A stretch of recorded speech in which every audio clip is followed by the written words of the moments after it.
Let me now bring on board Ashok Khurana, Director General with APP. He joins us from New Delhi. Mr. Khurana, good morning. Thank you for joining us. Mr. Khurana, the Cabinet has given, in principle, nod for coal price pooling. What is your opinion on the move? And do you think there will be higher availability of coal if the price pooling is actually approved? See, my idea is this coal pool pricing concept implies the coal would be imported and Coal India Limited will meet its requirement of 80% of annual contracted quantity. This would increase the coal almost about 15 to 20% the current level. And this will add to generation, as we understand, to about 40 billion units of extra power will be generated. And till 2014-15, about 71,000 megawatt of power will gain by this decision, of which currently 28,000 already commissioned, and the balance will be commissioned in the next 2 years. Mr. Khurana, so how will the pricing scenario change for the power sector with the pooling mechanism? So if taken under today's pricing of the imported coal and the plants which are in operation, it will impact approximately about 12 to 14 paisa per kilowatt hours. But actual impact on pricing would depend on the timing of import, quantum of import, and the capacity which is coming up for commissioning.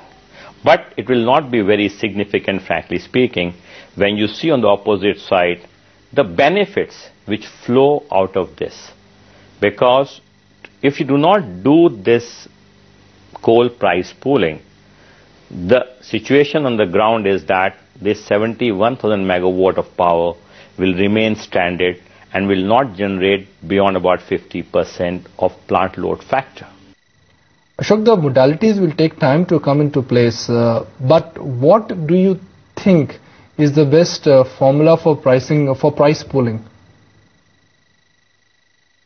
See, my idea is we would prefer the formula of dividing the incremental cost of imports in the entire domestic base, because that will soften. Because if you really see a number, today about 306 million tons of coal is signed for projects prior to 2009.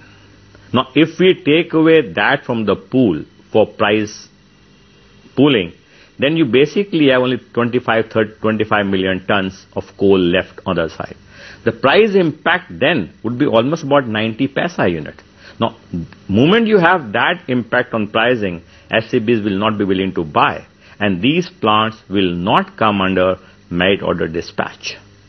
So therefore, for a solution to be workable, we need to keep the price impact to minimal. And the price impact to be minimal, we need to have the arbitrage of the entire domestic production so that the impact of the increased price of imported coal is spread over a larger base. Then only the impact will be 14 to 15 paisa. If some or the other decide the modalities that it will only be limited to projects beyond 2009, then you're almost talking about 50% pooling. Now, A, there's a price impact, B, the technical limitation. Because today the projects post 2009, they have a technical limitation of accepting blended coal not more than about 30%. Mr. Khurana, power prices may go up as producers pass on the hike in coal prices to customers. Don't you think there will be resistance from high power dependent sectors in that case? See, my idea is there cannot be resistance. Question today is, if you do not implement this measure, what is the counterfactual? Counterfactual is these plants don't produce power. So if you need that power, either we agree we don't need that power. If we need that power, they got to have it from other means. And the only way is diesel generation. That costs 12 rupees. As I calculate, when you buy diesel for 40 billion units, it costs you 12 rupees a unit. And with the increased power through this formula, it will be about 3.5 to 4 rupees. Even if I take the worst case scenario, the difference almost about 8 rupee per kilowatt hour. which actually means 32,000 crore on a 40 billion units is the replacement cost saving to the economy here. So I don't know how can anyone argue against coal price pooling. On the other side, you do not save money, you produce power through the expensive means, and those plants which are ready to fire, they remain stranded, creating a collateral adverse implication for banking sector. Ashok, so what is the total demand for thermal coal in India, and what is the quantum of supply crunch we faced in FY12? And do you see these issues being resolved? And do you see these issues being resolved after new pricing mechanism is in place? See, we really see that demand today, if we want to work all the plants in operation, is about 447 million tons. And about let's say 400 million tons, looking at the 85% capacity. And today the Coal India is not able to produce beyond about 347, they are saying we'll be able to give you by end of this year. So you have that shortage of about 60-70 million tons of coal as on today. So how will this move help ramp up power production? Yes, this is very clear. If this move is taken to the logical ends, it brings out 20% additional power, which I said earlier amounts to about 30 billion units in 13-14 and 40 billion units in 14-15, which is almost about, I think, 5 to 6% of the current thermal power production. So Ashok, the long-term solution is to auction coal blocks, and which will in a way end CIL's monopoly. So is the industry looking at a price pooling as an interim solution? Yes, we look at price pooling as an interim solution till the domestic production is ramped up. My idea is it is not only the auction of blocks.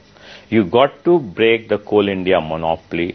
You got to bring those blocks which have already been allocated to the private and public sector, have their clearances done very quickly, the forest and the environmental clearance that they're stuck up over there, and land acquisition, so they can start producing our mining coal and bringing in the market. Secondly, we have a very restrictive policy of surplus coal production. That is, in case a private miner can produce more coal than what he needs, he cannot give to anybody.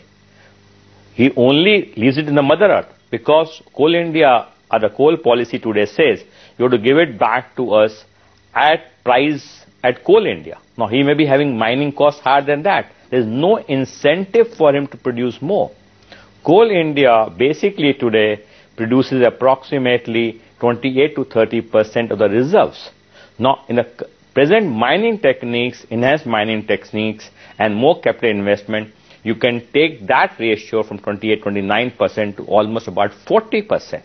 So why not allow the private mining to mine and produce as much coal as they want? And it's meant captive, perfectly all right. Let them use for power, let them use for other plants, meet the deficit. We need to liberalize and open up the coal sector to meet the demand by all means. Today we have very, very restrictive policy framework for coal. We need to look into it holistically and ensure that domestic production is ramped up and the country power requirements are met. Khurana, pleasure chatting with you. Appreciate you taking the time out and joining us on the show.